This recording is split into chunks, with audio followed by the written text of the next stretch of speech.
جنت کے متعلق سنی گئی تھی، ہر وہ چیز اس نے اپنے انداز سے کرنے کی کوشش کی تھی، لیکن اللہ دنیا کے نشے میں ڈوبنے والے میرے بھائیوں، دولت کے نشے میں خدا کو بھولنے والوں، گناہوں کے شبستانوں کو سجانے والوں، خدا کے غضب کو چیلنج کرنے والوں، اللہ کی طاقت و قوت کو بھول کر کے اللہ اکبر اپنے نفسانی خواہشات کے اندر ڈوب کر زندگی گزارنے والوں، دیکھ لو قرآن و حدیث اٹھا کر کے خود کی بنائی ہوئی جنت جب برسوں تک کے جنت بناتا رہا اور پھر اس کی تزئین کاری کرتا رہا، اس کو سجاتا اور سنوارتا رہا، جب اس جنت میں خود کی بنائی ہوئی جنت، وہ جنت کیا تھی؟ وہ تو حقیقت میں جہنم ہی تھی، لیکن خود ساختہ بنائی ہوئی جنت میں جب شداد داخل ہونے لگتا ہے تو اللہ اکبر، میرے اللہ کی طاقت دیکھو، میرے اللہ کی قوت دیکھو،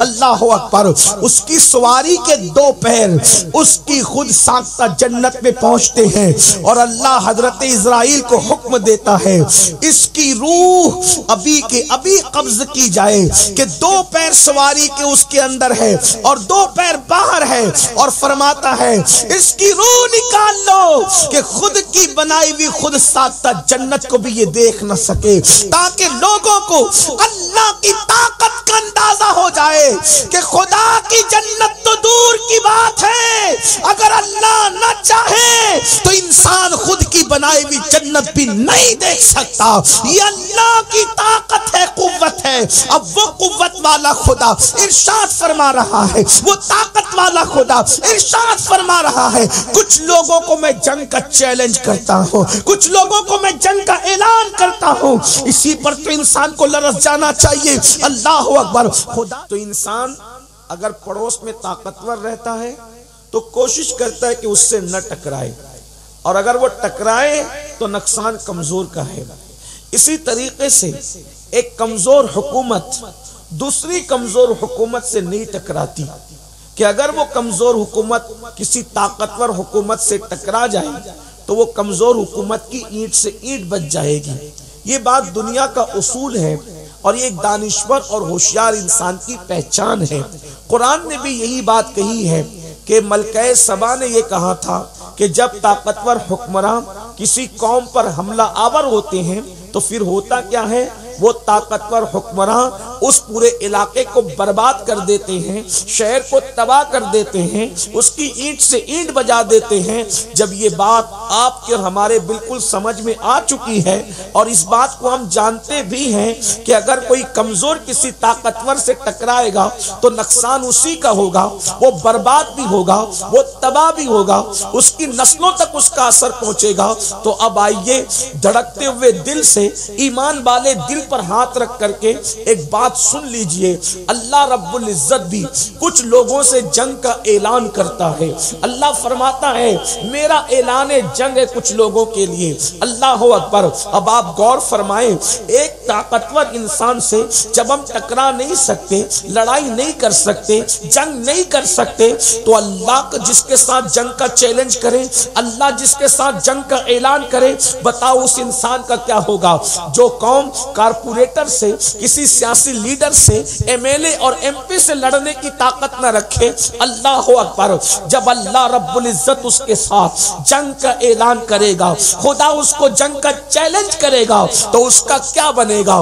اللہ اکبر، وہ اللہ جس کی طاقت کا عالم یہ ہے، وہ اللہ جس کی قوت کا عالم یہ ہے، وہ فرماتا ہے ان بطش ربک لشدید، تیرے رب کی پکڑ بڑی سخت ہے۔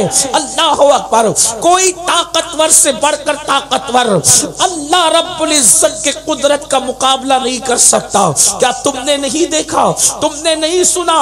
اللہ اکبر، وہ فرعون جو اپنی قوت کے دبدبے میں مشہور تھا، وہ اپنی طاقت کے نشے میں چور تھا، میرے اللہ نے اس کو دریا میں غرق کر دیا، اور صرف دریا میں غرق نہیں کیا بلکہ دریا کی موجوں نے عبرت کی خاطر اس کو لا کر کے باہر پھینکا۔ قرآن کہتا ہے ہم نے فرعون کی لاش کو عبرت بنا دیا. اللہ اکبر. فرعون کا یہ انجام کیا جاتا ہے. اس کے بعد آپ دیکھیں وہ نمرود جس نے تقریباً کم و بیش صدیوں اس دنیا پر حکومت کی, پوری دنیا کا حاکم تھا نمرود. اور جب نمرود کو میرے اللہ نے پکڑ کی تو ایک لنگڑے مچھر کے ذریعے سے اللہ نے نمرود کو ہلاک کر دیا. اسی طریقے سے آپ دیکھیں اللہ اکبر وہ شداد جس نے خود ساختہ جنت بنائی تھی, اپنی جنت خود بنائی تھی, اس کی جنت کا تذکرہ حدیث میں آپ پڑھیں گے تو پتا چلے گا اس کی اینٹیں سونے کی تھی. یہ کوئی حکایات اور جو ہے وہ کہانیاں نہیں ہیں بلکہ حدیث پاک میں آیا ہے. شداد اتنا مالدار تھا. اللہ اکبر. کاش کہ میری قوم تصور تو کرے, اللہ کی قوت کا اندازہ کرو, اللہ کی طاقت کا اندازہ کرو, اس کی پکڑ کا اندازہ کرو. اور آنے والی گفتگو کو ذرا دل سے سننا. میں نے پہلے ہی کہا لمبی کرنے کی بجائے اختصار سے کام لیا جائے گا, لیکن بڑی اہم بات ہے. اللہ اکبر. ذرا سوچو تو صحیح, وہ اللہ کی طاقت جو فرعون کو غرق کر دے, وہ اللہ کی طاقت جو نمرود کو لنگڑے مچھر سے ہلاک کر دے, وہ اللہ کی طاقت, وہ شداد جس نے اللہ اکبر خود ساختہ خود کی جنت بنائی تھی. اللہ کے مقابلے میں خود کی جنت, اس کی اینٹیں سونے کی تھی, اس کے جو ہے وہ کنکریاں جو جس کو وہ کہتے تھے وہ ہیرے جواہرات اور موتیوں کے, سچے موتیوں کے تھے. ہم نے تو وہ سچے موتی ابھی تک دیکھے بھی نہیں ہیں. اللہ اکبر. اس نے اپنی جو زمین اس کی خود ساختہ جنت کی زمین تھی وہ مشک اور عنبر کی بنائی تھی. یعنی جو چیزیں نبیوں سے ان کی روایتوں میں انبیاء کی زبانی جو جنت کے متعلق سنی گئی تھی ہر وہ چیز اس نے اپنے انداز سے کرنے کی کوشش کی تھی. لیکن اللہ دنیا کے نشے میں ڈوبنے والے میرے بھائیوں, دولت کے نشے میں خدا کو بھولنے والوں, گناہوں کے شبستانوں کو سجانے والوں, خدا کے غضب کو چیلنج کرنے والوں, اللہ کی طاقت و قوت کو بھول کر کے اللہ اکبر اپنے نفسانی خواہشات کے اندر ڈوب کر زندگی گزارنے والوں, دیکھ لو قرآن و حدیث اٹھا کر کے خود کی بنائی ہوئی جنت جب برسوں تک کے جنت بناتا رہا اور پھر اس کی تزئین کاری کرتا رہا, اس کو سجاتا اور سنوارتا رہا. جب اس جنت میں خود کی بنائی ہوئی جنت, وہ جنت کیا تھی, وہ تو حقیقت میں جہنم ہی تھی, لیکن خود ساختہ بنائی ہوئی جنت میں جب شداد داخل ہونے لگتا ہے تو اللہ اکبر میرے اللہ کی طاقت دیکھو, میرے اللہ کی قوت دیکھو. اللہ اکبر. اس کی سواری کے 2 پیر اس کی خود ساختہ جنت میں پہنچتے ہیں اور اللہ حضرت اسرائیل کو حکم دیتا ہے اس کی روح ابھی کے ابھی قبض کی جائے کہ 2 پیر سواری کے اس کے اندر ہے اور 2 پیر باہر ہے, اور فرماتا ہے اس کی روح نکال لو کہ خود کی بنائی ہوئی خود ساختہ جنت کو بھی یہ دیکھ نہ سکے, تاکہ لوگوں کو اللہ کی طاقت کا اندازہ ہو جائے کہ خدا کی جنت تو دور کی بات ہے, اگر اللہ نہ چاہے تو انسان خود کی بنائی ہوئی جنت بھی نہیں دیکھ سکتا. یہ اللہ کی طاقت ہے, قوت ہے. اب وہ قوت والا خدا ارشاد فرما رہا ہے, وہ طاقت والا خدا ارشاد فرما رہا ہے, کچھ لوگوں کو میں جنگ کا چیلنج کرتا ہوں, کچھ لوگوں کو میں جنگ کا اعلان کرتا ہوں. اسی پر تو انسان کو لرز جانا چاہیے. اللہ اکبر. خدا جنگ کا چیلنج کر رہا ہے, خدا جنگ کا اعلان کر رہا ہے. اب کس کے ساتھ جنگ کا اعلان اللہ کر رہا ہے؟ 3 لوگوں کا تذکرہ کیا جاتا ہے جن کے ساتھ اور بھی روایتیں ہیں, لیکن میں 3 کا تذکرہ کروں گا وقت میں جتنی گنجائش ہے. 3 لوگوں کے ساتھ میرے اللہ نے جنگ کا اعلان کیا. کہیں ہم ان تینوں میں تو نہیں. اللہ کی پناہ مانگو, اللہ کی پناہ طلب کرو, اللہ رب العزت کرے, اللہ کرے اس کے کرم کا واسطہ ان تینوں میں سے ہم نہ ہو. پہلے نمبر پر اللہ فرماتا ہے جن کو میں جنگ کا چیلنج کرتا ہوں, جن کے ساتھ جنگ کا اعلان ہے, ایک تو وہ انسان ہے جو تنہائی میں چھپ چھپ کر گناہ کرتا ہے, جو چھپ کر تنہائی میں گناہ کرے, میں اس کو جنگ کا چیلنج دیتا ہوں. ذرا غور تو کرو, تنہائیوں کے اندر گناہ کرنے والوں اللہ جنگ کا چیلنج دے رہا ہے، اور پھر خدا جس کے ساتھ جنگ کا اعلان کرے اس کی عزت کا کیا ہوگا، اس کی روزی روٹی کا کیا ہوگا، اس کے دکان و مکان کا کیا ہوگا، دنیا میں وہ کتنا ذلیل ہوگا، دنیا میں وہ کتنا رسوا ہوگا، اور پھر زمین کے اندر جب قبر میں جائے گا تو اس وقت اس کی حالت کیا ہوگی، لرز جاؤ۔ اب آپ سے پوچھتا ہوں، اللہ جن کے ساتھ جنگ کا چیلنج کر رہا ہے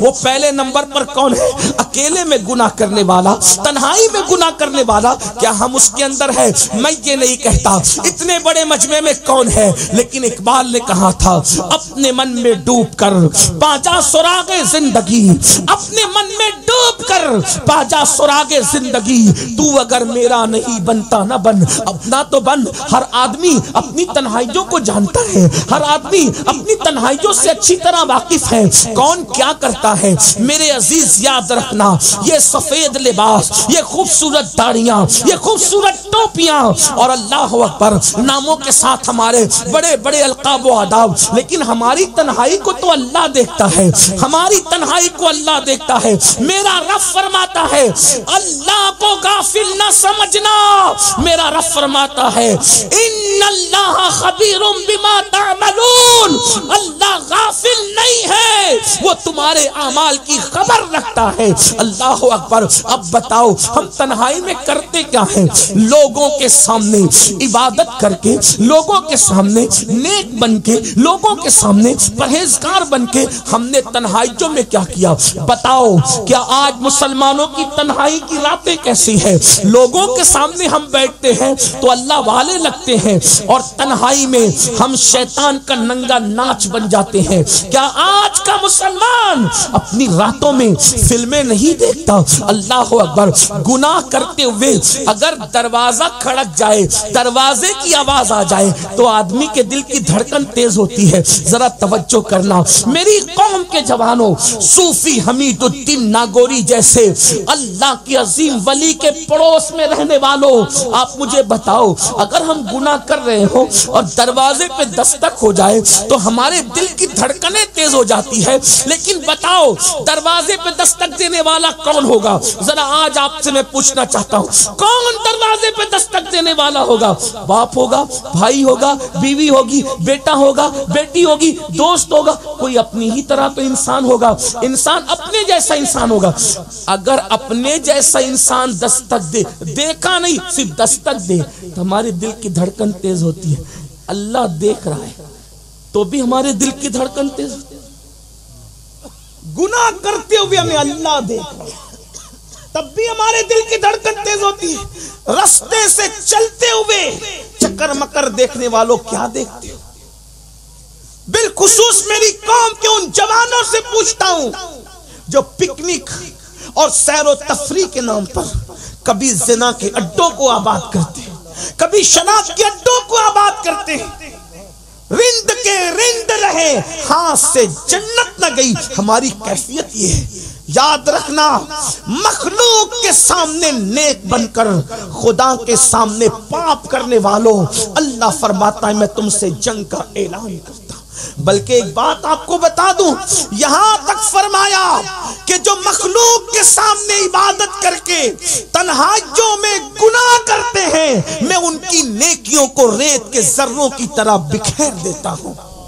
اللہ فرماتے ہیں میں ان کی نیکیاں قبول نہیں کرتا، ان کی نیکیوں کو ضائع کر دیا جاتا ہے۔ ذرا سوچو تو صحیح، ہمارا یہ نازک سا وجود کیا اللہ کا مقابلہ کر سکتا ہے؟ استغفر اللہ۔ کوئی ایمان والا سوچ سکتا ہے؟ یقیناً مجھے اس بات کا احساس ہے کہ اکیلے میں گناہ کرتے وقت ہماری نیت یہ نہیں رہتی کہ ہم اللہ کے ساتھ جنگ کا اعلان کر رہے ہیں یا خدا کے جنگ کا چیلنج قبول کر رہے ہیں۔ ہرگز نہیں، ہرگز نہیں، ہرگز نہیں۔ لیکن اللہ تو کہہ رہا ہے کہ تنہائیوں میں گناہ کرنے والوں، اکیلے میں گناہ کرنے والوں، میں تمہارے ساتھ جنگ کا اعلان کرتا ہوں اور تمہاری عبادتوں کو ضائع کرتا ہوں۔ حضرت علامہ ابن حجر مکی رحمت اللہ تعالی علیہ ایک روایت لکھتے ہیں، حضرت سیدنا ابراہیم تیمی رحمت اللہ علیہ ان کی عادت کریمہ تھی، وہ فرماتے ہیں کہ میں اپنی موت کو یاد کرنے کے لیے قبرستان روزانہ آیا جایا کرتا تھا۔ قبرستان جانے کا مقصد کیا ہے؟ تاکہ موت یاد آئے، اور جب موت یاد آتی ہے تو انسان کی جو ہے وہ لذتوں کی کیفیت، انسان لذتوں کو بھول جاتا ہے، انسان لذتوں کو فراموش کر جاتا ہے۔ حضرت سیدنا ابراہیم تیمی فرماتے ہیں کہ میں قبرستان روز جاتا تھا تاکہ قبروں کے پاس بیٹھ کر کے یاد کروں کہ ایک دن مجھے بھی مرنا ہے۔ اور آپ سے بھی کہتا ہوں، انسان اگر موت کو اور آخرت کو فراموش کر دے تو انسان بگڑ جاتا ہے، انسان جو ہے وہ دنیا میں ڈوب جاتا ہے۔ اللہ اکبر۔ آج ہم قبرستان جانا نہیں چاہتے، اور جو جاتے ہیں وہ جا کر وہاں دنیا کی باتیں کرتے ہیں، ہنسی مذاق کرتے ہیں، دنیا میں غرق رہتے ہیں۔ ہائے ہائے، یہ دنیا دنیا دنیا، کس قدر دنیا میں مست ہو گئے۔ اے میری قوم کے جوانوں، ایک دن موت آنی ہے، موت کی تلوار سروں پہ لٹک رہی ہے، جسم کا رشتہ ایک دن روح سے ٹوٹ جائے گا۔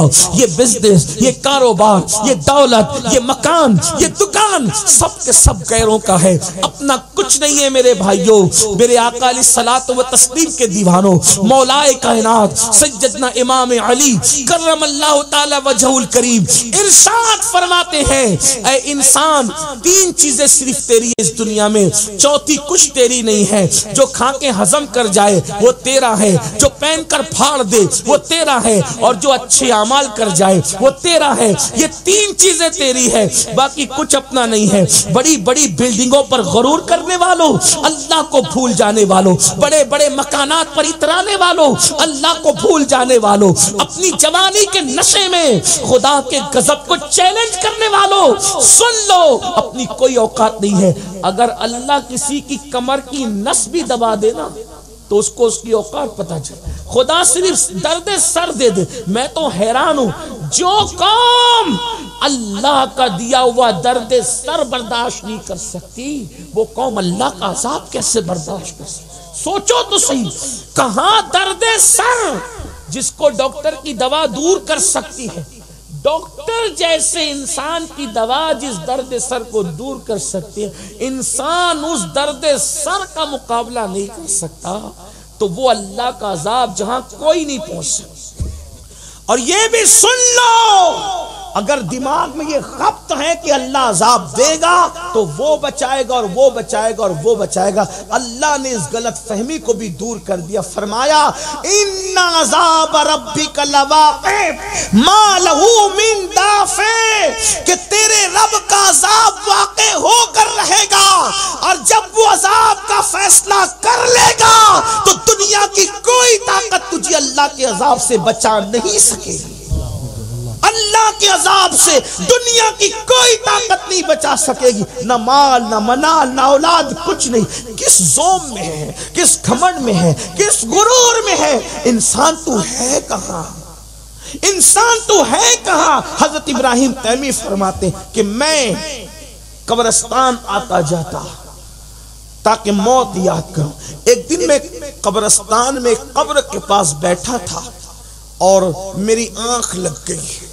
جب میری آنکھ لگی تو میں نے کیا دیکھا کہ ایک مردے کو اس کی قبر سے نکالا گیا۔ سوتے میں خواب دیکھ رہا ہوں کہ مردے کو اس قبر سے نکالا گیا اور اس کے منہ میں ایک آگ کی زنجیر ڈالی گئی، اس کے منہ میں آگ کی زنجیر ڈالی گئی، اور وہ آگ کی زنجیر اس کے حلق میں آئی اور گزرتی ہوئی اس کے پاخانے کے مقام سے نکل گئی۔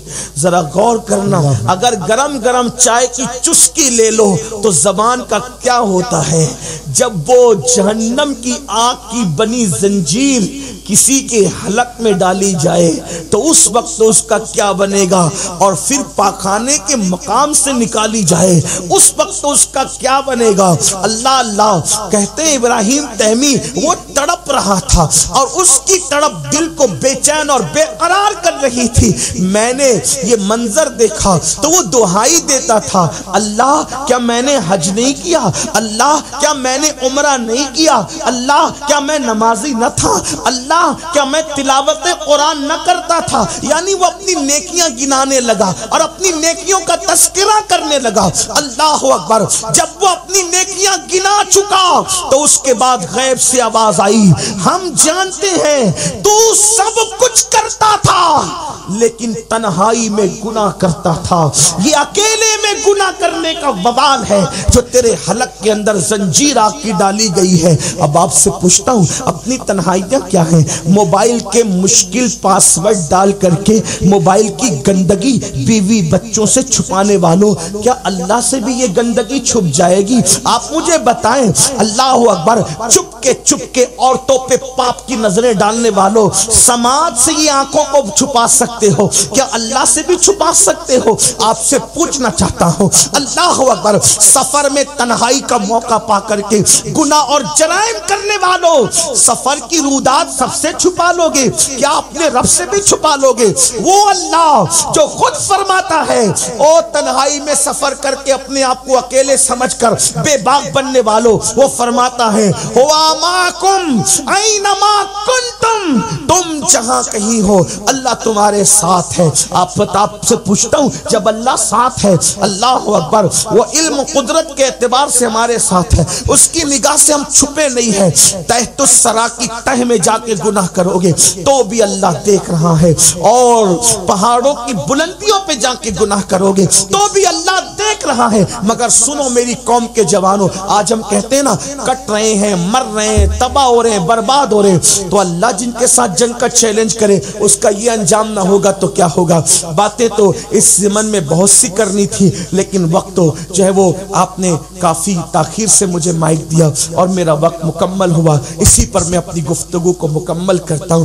آگے کی گفتگو پھر کسی موقع پہ کی جائے گی. بس آج کا پیغام یہ ہے، جب اکیلے اور تنہائی میں دل گناہ کرنے کو چاہے، نفس گناہ پہ ورغلائے، بس اتنا سوچ لینا اللہ دیکھ رہا ہے. اور جو اکیلے میں گناہ کرتا ہے اللہ اس کے ساتھ جنگ کا اعلان کرتا ہے. ہے طاقت خدا کے جنگ کے چیلنج کو قبول کرنے کی، ہے طاقت اللہ سے لڑائی مول لینے کی، ہے طاقت معاذ اللہ ثم معاذ اللہ خدا سے ٹکرانے کی. اللہ اکبر، اللہ اکبر. کوئی مومن ہو کر اس کا تصور نہیں کر سکتا. اس لیے اللہ ایسوں کو تباہ و برباد کرتا ہے. اور یاد رکھنا تباہی اور بربادی ان کا مقدر بن جاتی ہے جو تنہائیوں میں گناہ کرتے ہیں. اللہ کے بندو، رمضان المبارک قریب سے قریب تر ہے. توبہ کرو، اللہ کو مناؤ، اللہ کو راضی کرو. سب سے آسان کام اللہ کو راضی کرنا ہے. اپنے گناہ پہ شرمندہ ہو کر صرف 2 آنسو اس کی بارگاہ میں پیش کر دو. صرف 2 آنسو اس کی بارگاہ میں پیش کیا، اللہ راضی ہو جاتا ہے. سب کو منانا مشکل، رب کو منانا آسان ہے. اللہ کرے ہم تنہائیوں میں گناہوں سے بچیں، اللہ کی بارگاہ میں صدق دل سے توبہ کریں، اور اللہ ہم سب کو نیکیوں پر استقامت عطا فرمائے. اس کے بعد اگر آپ سننا چاہتے ہیں تو مجھے پہلے موقع دیجیے گا تاکہ ہم اپنی گفتگو آپ کے سامنے رکھ سکیں. اللہ تعالیٰ آپ نے بہت اچھے سے سنا، آپ سب کو جزائے خیر عطا فرمائے. ادارے کو دن 11ویں رات 12ویں ترقی عطا فرمائے. وما علینا الا البلاغ. السلام علیکم ورحمۃ اللہ وبرکاتہ.